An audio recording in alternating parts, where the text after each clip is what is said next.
ఎవరైనా సరే ఆరోగ్యంగా ఉండాలంటే శుభ్రత పాటించాలి. మరి శుభ్రత కావాలంటే ఎలిం ప్రొడక్ట్స్ వాడాలి. Welcome to iDreams. అంటే ప్రజెంట్ మనం ఫిష్ వెంకట్ గారి ఇంటి దగ్గర అయితే ఉన్నాము. అంటే ఎన్నో సినిమాలు ఆదితో ఆయన ఎంట్రీ ఇచ్చి ఎంతో మంచి మంచి క్యారెక్టర్లు చేసి అంటే తెలుగు ఫిల్మ్ ఇండస్ట్రీలో తనకంటూ ఒక ప్రత్యేక గుర్తింపు తెచ్చుకున్న ఫిష్ వెంకట్ గారు అంటే అందరూ అంటే తన ప్రొఫెషన్ని వృత్తిగా చేసుకున్నాడు ఫిష్ వెంకట్ అని. గతంలో తన వృత్తినే అంటే ఏ రకంగా తను ఏదైనా పని చేస్తే ఎంత నిబద్ధతతో చేస్తాడో మనం ఇక్కడ అర్థం చేసుకోవచ్చు. అంటే తన వృత్తినే తన పేరుగా మారిపోయింది ఫిష్ వెంకట్ అని చెప్పేసి. అంటే ఇంత మంచి గొప్ప వ్యక్తిని కోల్పోవడం అనేది తెలుగు ఫిల్మ్ ఇండస్ట్రీకి ఒక తీరని లోటుగా చెప్పుకోవచ్చు. ఎన్నో క్యారెక్టర్లు చేశాడు, విలన్గా చేశాడు, కమెడియన్గా చేశాడు.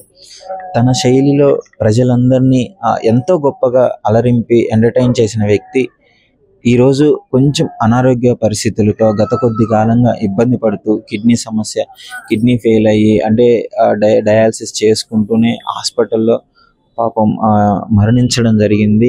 సో మొదటిగా ఆయన కుటుంబానికి ప్రగాఢ సానుభూతి తెలుపుకుంటున్నాను. అంటే నిజంగా అసలు ఏంటి ఈ పరిస్థితి ఎందుకు వచ్చిందని చెప్పేసి వాళ్ళ ఫ్యామిలీతో మాట్లాడే ప్రయత్నం అయితే చేద్దాం. ప్రస్తుతం మనతో ఫిష్ వెంకట్ అన్న కూతురు అయితే ఉన్నారు. సో ఆమె అసలు ఎంత ఖర్చు అయింది, ఈ పరిస్థితి అసలు ఎలా వచ్చింది అంటే అడిగి తెలుసుకుందాము. అక్క నమస్కారం. అక్క సారీ, మీరు బాధలో ఉండుంటారు, ఈ టైంలో అడగడం కరెక్ట్ అదేమో, కానీ చెప్పండి అక్క అసలు ఏంటి అన్నకి పరిస్థితి ఎలా వచ్చింది? ఎప్పుడు యాక్టివ్గా సినిమాలో ఎంతో మంచి క్యారెక్టర్లు చేస్తూ ఉండేవాడు కదా. కిడ్నీ ప్రాబ్లం వచ్చిందండి. ఫస్ట్ కిడ్నీ వేయించాలని చెప్పినారు. ఆర్బిఎం హాస్పిటల్కి తీసుకెళ్ళాం బోడుప్పల్లో. అక్కడ కిడ్నీ ప్రాబ్లమే కంపల్సరీ చేయించాలని చెప్పారు. అక్కడ మాకు ఇంతే చెప్పారు. అక్కడ నుంచి మాకు ఇంకా బెటర్ ట్రీట్మెంట్ కోసం అని చెప్పి మేము పిఆర్కే హాస్పిటల్కి వెళ్ళినాము. ఫస్ట్ హాస్పిటల్కి వచ్చేసరికి మాకు 4 lakhs చేంజ్ అయిందండి. 4,80,000 అయింది ఓన్లీ 1 weekలోనే. దాని తర్వాత మళ్ళీ ఇక్కడ పిఆర్కే హాస్పిటల్కి వచ్చినాము. వాళ్ళు మాత్రం నిన్న మాతో 1 rupee కూడా పే చేయించుకోలేదు.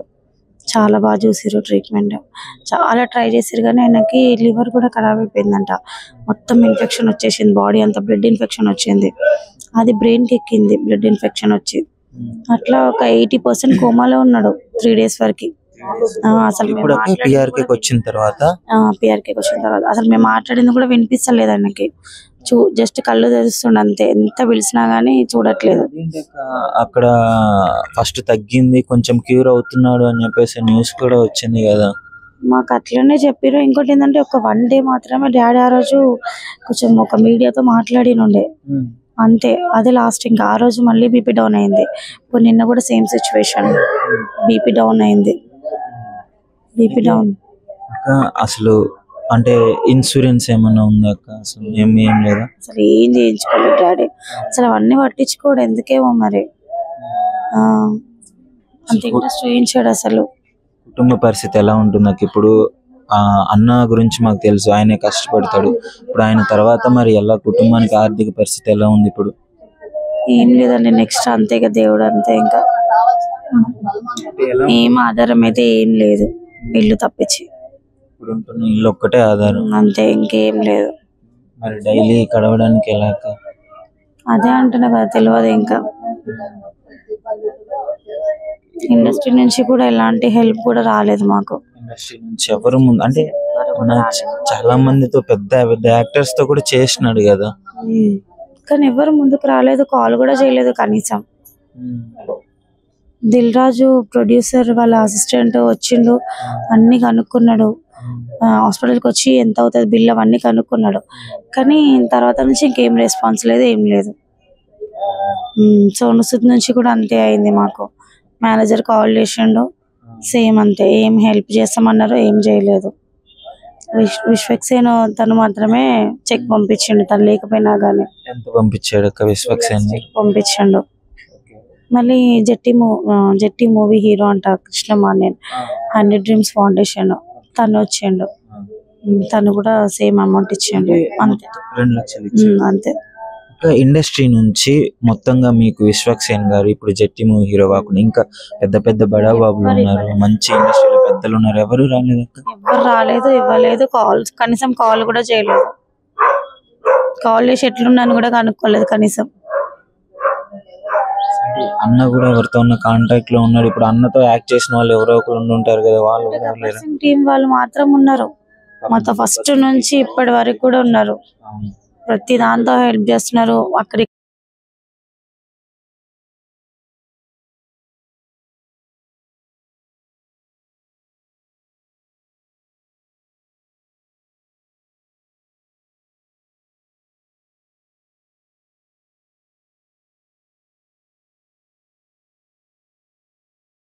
హాస్పిటల్ అన్న మీద మొత్తం ఎంత ఖర్చు అయి ఉంటుంది? మొత్తం 5 lakhs వరకు అయిపోయిందండి. 5 చేంజ్ వరకు అయింది. ఎప్పటి నుంచి ఈ ప్రాబ్లం రీసెంట్ గానే సివియర్ అయిందా? ఇంతకు ముందు మళ్ళీ ఏమన్నా ఉందా? 4 years నుంచి డయాలసిస్ అవుతుంది, కానీ ఈ మధ్య కొంచెం ఎక్కువ అయిపోయింది బాగా. ఇన్ఫెక్షన్ వల్ల, కాలు ఇన్ఫెక్షన్ వచ్చి దానివల్ల అంత పెద్ద ప్రాబ్లం అయింది. లేకపోతే కొంచెం cure అయ్యే chances ఉండే. ఎందుకంటే డయాలసిస్ చేయించుకుంటాడు మంచిగా, డే బై డే మంచిగా యాక్టివ్ గానే ఉంటాడు. ఆ ఇన్ఫెక్షన్ వల్లనే, మెయిన్ కాలు ఇన్ఫెక్షన్ బాగా ఎక్కువ అయిపోయిందంట. సో ఏమైనా ఆర్థిక పరిస్థితి అంటే ఆర్థికంగా ఏమన్నా మనీ ఏమన్నా అందుంటే కొంచెం ఏమన్నా బతికే ఛాన్సెస్ ఉండేయా చెప్పారా డాక్టర్లు? చెప్పినారు, కంపల్సరీ 50-60 వరకు అవుతుందని అన్నారు. చాలా మందికి ట్రై చేసినామండి, ఎవ్వరు కూడా రెస్పాన్స్ లేదు, ఏం లేదు. మంచు విష్ణుకి కూడా మేము కాల్ చేసినాం, అక్కడ నుంచి కూడా రెస్పాన్స్ లేదు. ఎవరికి కాల్ చేసినా కానీ ఇక్కడ లేడు, అవుట్ ఆఫ్ లో ఉన్నారు. ఇదే న్యూస్ ఇంత పెద్దగా సోషల్ మీడియాలో వైరల్ అవుతుంది. ఫేక్ న్యూస్ వచ్చింది కదా, ప్రభాస్ కాల్ చేసినాము, తనతో మాట్లాడినాం, ఇట్లా ఫేక్ అయింది కదండి, కనీసం ఎప్పుడైనా హెల్ప్ చేయండి మీరైనా అని అంటే కూడా నేను సార్తో మాట్లాడి చెప్తానమ్మా అన్నాడు. ఇంతవరకు కాల్ లేదు, నేను కాల్ చేసినా కానీ లిఫ్ట్ చేయట్లేదు. మిడిల్ ఎవరైతే ఉన్నారో